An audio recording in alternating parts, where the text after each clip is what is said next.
아기 예수의 탄생은 우리 믿는 자들에게, 예수를 믿는 자들에게는 너무도 기쁘고 또 감사한 소식입니다.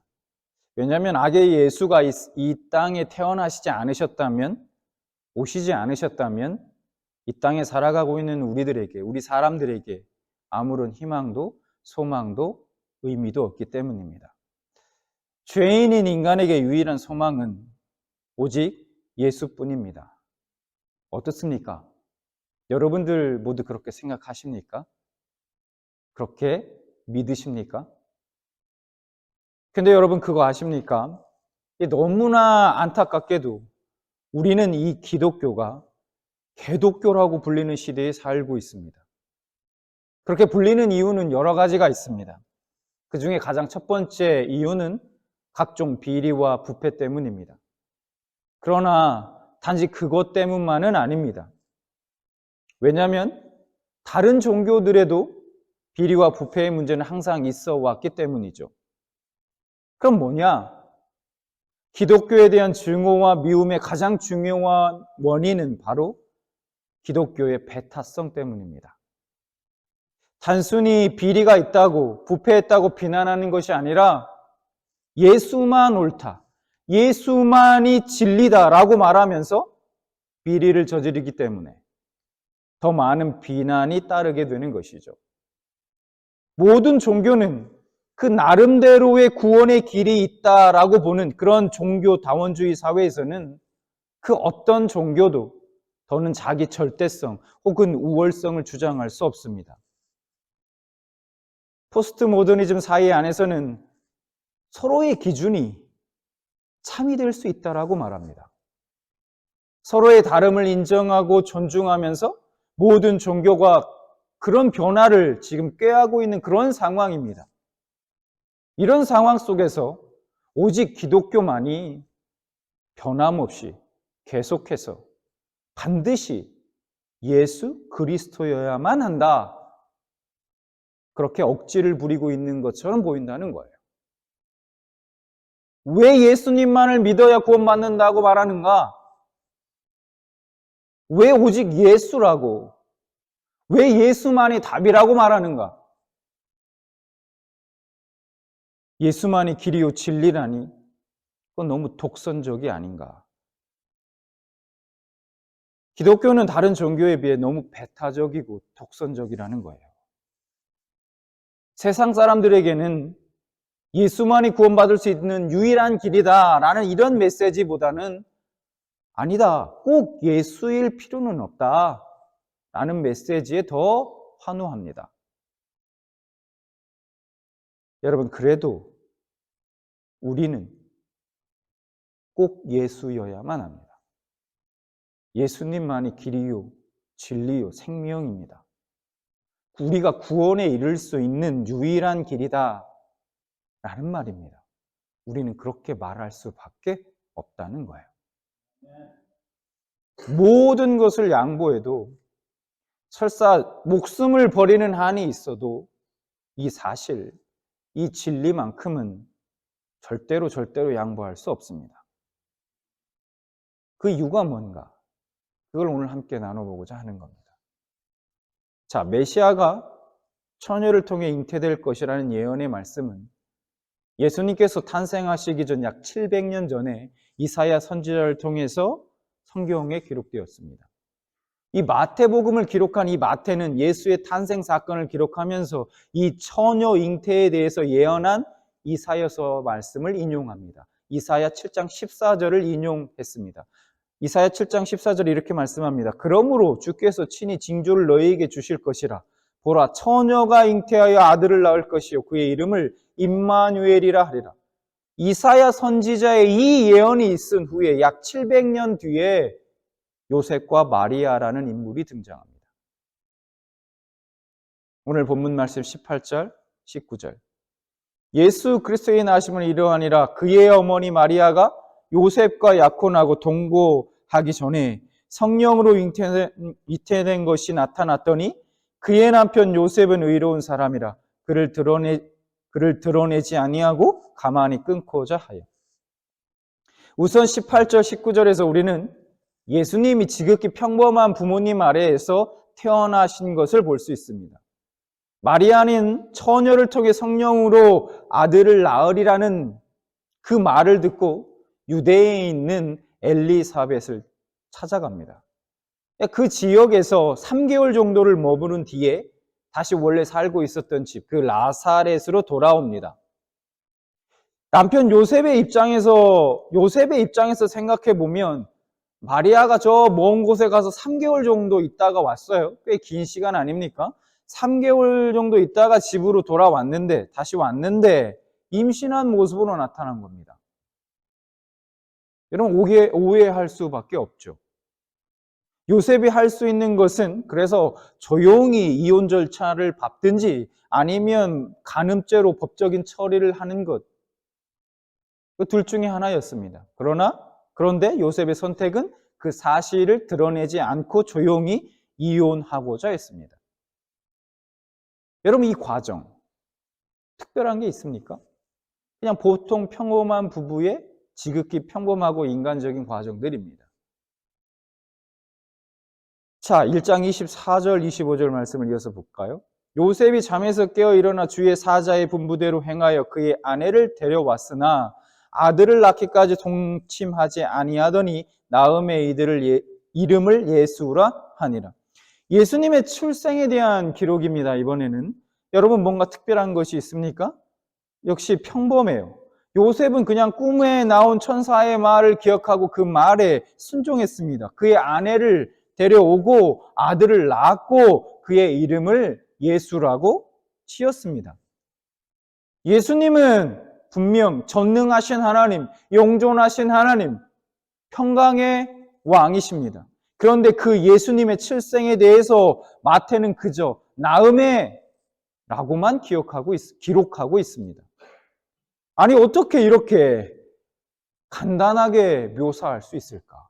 그 메시아의 탄생을 이렇게 간단하게 묘사할 수 있을까라는 겁니다. 다른 복음서들도 마찬가지예요.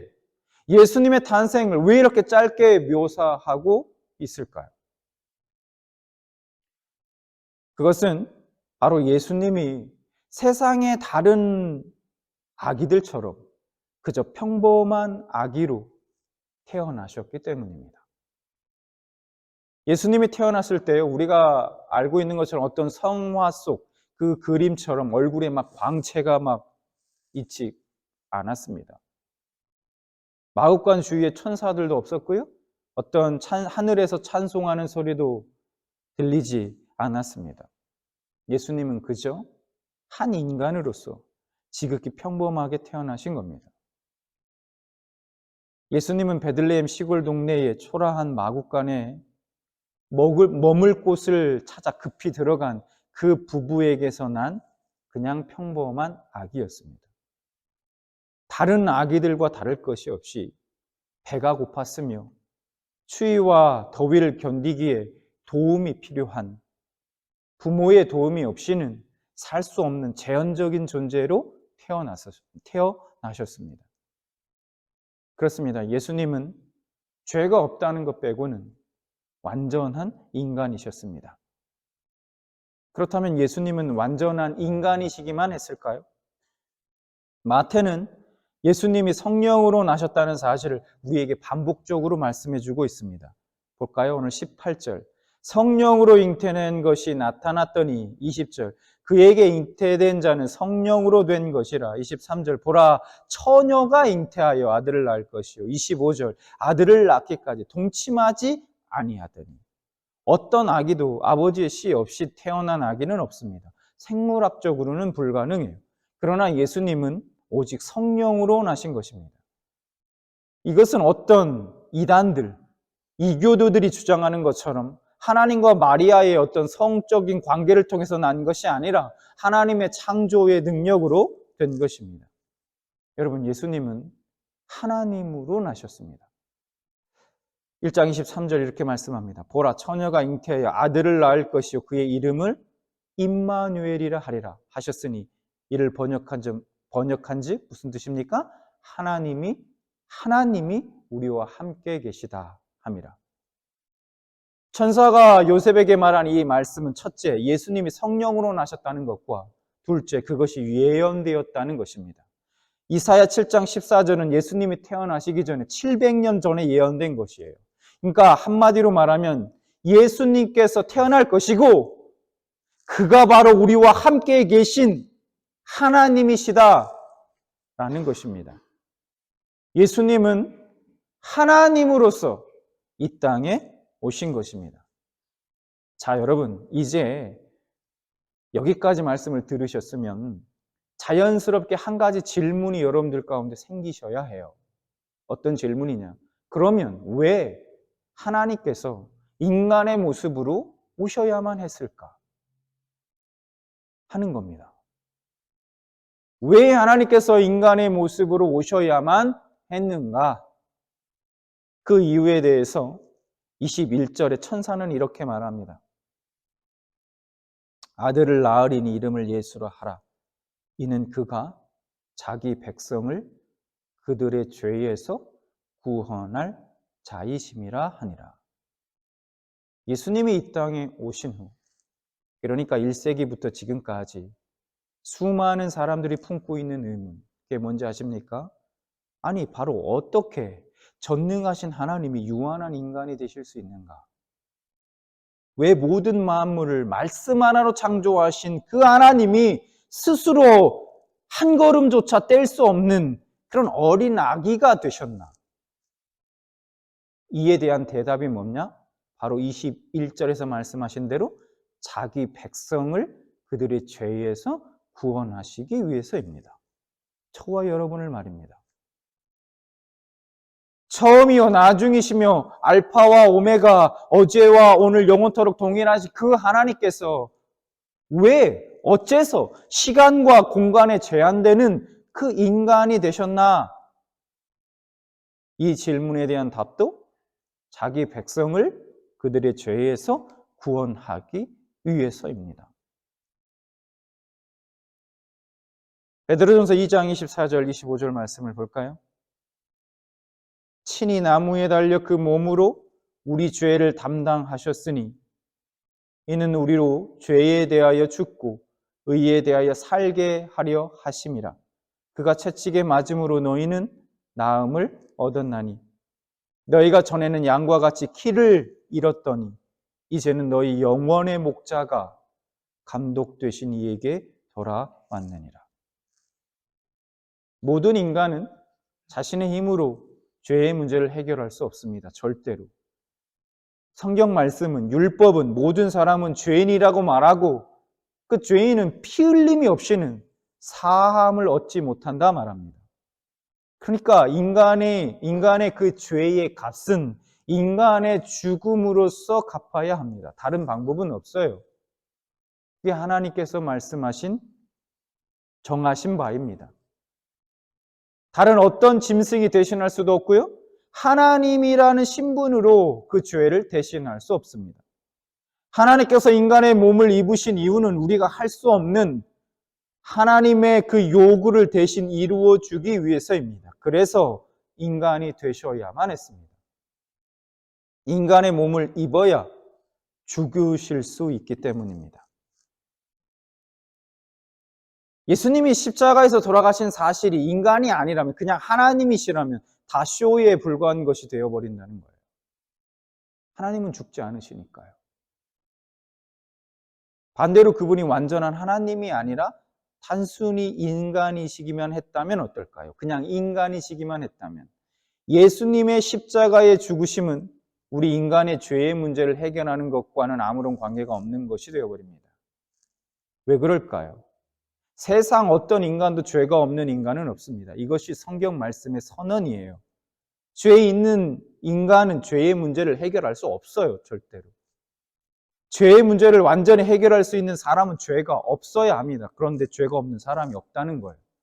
이 말은 인간의 모든 죄의 문제를 해결하기 위해서는 죄가 없는 인간이어야 된다는 거고, 그러나 죄가 없는 인간은 이 세상에 하나도 없고, 그래서 하나님은 결국 당신이 직접 인간의 육신을 입고 이 세상으로 오실 것을 작정하셨습니다. 예수님은 하나님이셔야만 영원한 속죄 제물이 되실 수 있습니다. 그분이 하나님이셨기 때문에, 완전한 하나님이시기 때문에, 또 완전한 인간이시기 때문에 모든 인류의 죄를 담당할 수 있었던 겁니다.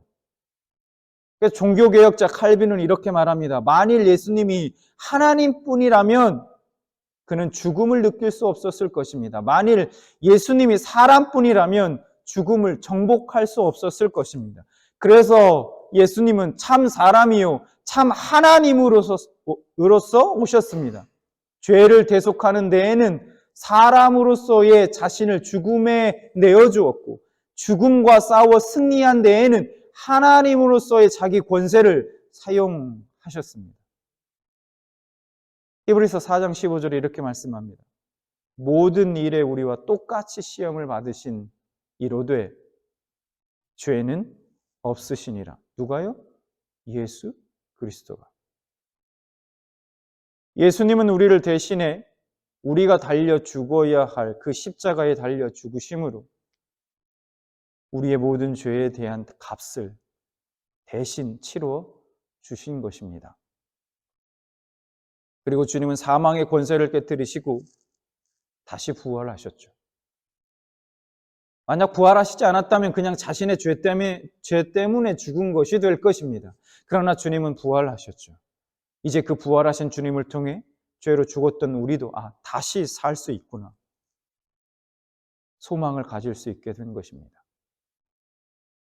이제 우리는 이 사실을 믿음으로 말미암아 죄가 없다, 의롭다 인정함을 받고 영원한 생명을 소유할 수 있게 된 것입니다. 하나님께서 그렇게 하시겠다 우리에게 약속해 주셨습니다. 로마서 3장 25절 3장 25절 말씀 같이 한번 읽어보겠습니다. 같이 읽겠습니다. 시작. 하나님께서 예수님을 화목제물로 내어주셨으며 누구든지 예수님의 피를 믿음으로 죄를 용서받게 됩니다. 하나님은 이전에 살았던 사람들이 지은 죄에 대해 오래 참으심으로 심판하지 않으셨습니다. 이렇게 하여 하나님께서는 그분의 의로우심을 보이셨습니다. 아멘. 하나님은 인간을 사랑하십니다, 여러분. 저와 여러분을 사랑하세요. 얼마만큼 사랑하실까요? 제가 아까 말씀드렸습니다. 특송 전에. 적어도 아들 예수님만큼 또는 그 아들 예수를 사랑하는 것보다 더 우리를 사랑하십니다. 그걸 어떻게 알 수 있습니까? 십자가가 우리에게 그렇게 말해주고 있는 거예요. 우리를 위해서 하나밖에 없는 아들 예수 그리스도를 십자가에 내어주셨지 않습니까? 우리를 위해 아들을 내어주셨다는 것이 그런 의미라는 거예요. 여러분, 꼭 예수여야만 합니다. 왜냐하면 요한복음 14장 6절, 사도행전 4장 12절 말씀에 이렇게 말씀합니다. 예수께서 이르시되 내가 곧 길이요 진리요 생명이니 나를 말미암지 않고는 아버지께로 올 자가 없느니라. 사도행전 4장 12절 말씀을 볼까요? 다른 이로서는 구원을 받을 수 없나니 천하 사람 중에 구원을 받을 만한 다른 이름을 우리에게 주신 일이 없음이라 하였더라. 세상이 볼 때 기독교는 고집불통이고 독선적이라 생각합니다. 알아요. 그런데 어떡합니까? 예수님 밖에는 길이 없는 것을, 우리 인간에게 소망이 없는 것을요. 그 예수님을 믿지 않으면 그 끝이 뻔한 것을 너무나 잘 알고 있고, 또 하나님이 한 영혼 한 영혼을 얼마나 사랑하시는지 아는데 어떻게 구원받을 수 있는 다른 길이 있다, 저마다 구원받을 길이 있다라고 말할 수 있느냐는 겁니다. 여러분, 예수님이 아니면 안 됩니다. 믿으시기 바라요. 예수님을 믿지 않으면 그 누구라도 절대로 구원받을 수 없습니다. 절대로. 여러분, 우리가 이 땅에 살면서 이 땅에 영원히 살 것 같으면이야 어쩌면 상관없을지도 모르겠어요. 그럼 우리의 삶은, 우리의 인생은 영원하지 않아요. 언젠가 예외 없이 우리는 하나님의 심판대 앞에 설 때가 옵니다. 반드시요. 예수님을 믿지 않으면 그 누구라도 그 심판을 피할 수 없다는 겁니다. 여러분, 예수님을 믿으시기 바라요. 예수님을 혹시 이미 믿고 계십니까? 그러면 그 예수님의 사랑 안에 거하십시오. 그분을 붙드십시오. 절대로 놓아서는 안 됩니다. 그 어떤 일보다 이 일을 위해서 여러분 애쓰고 힘쓰시기 바랍니다. 예수님을 만나는 것이 최고의 복이에요. 세상의 모든 것들을 다 가진들 여러분, 내 생명을 잃으면 무슨 소용이 있겠습니까? 저의 이 말이 어떤 말인지 여러분들 마음 가운데 깨닫게 되는 은혜가 하나님이 여러분에게 그런 은혜를 주시길 바랍니다. 세상의 모든 것을 얻는다 해도 생명을 잃는다면 소용이 없습니다, 여러분. 많은 사람들이요, 예수 믿는데 실패했습니다. 지금도 실패하고 있어요. 여러분, 성경 속 부자 청년이 나오는데 이 성경 속 부자 청년은 돈 때문에 예수를 버렸고, 바리새인들은 종교적 위치와 사람들 앞에 자신의 명성 때문에 그 명성과 예수를 바꿨습니다. 여러분, 오늘날에도 마찬가지예요. 자기의 욕심과 야망을 포기하지 못해서 예수를 포기하고요, 즐기는 술과 문화, 친구들을 버릴 수 없어 예수를 버립니다. 사회적 성공, 출세를 위해 예수를 벌 볼 일 없는 존재를 여겨요. 예수는 그냥 많은 사람들에게 그저 걸리적거리는 존재인 것입니다.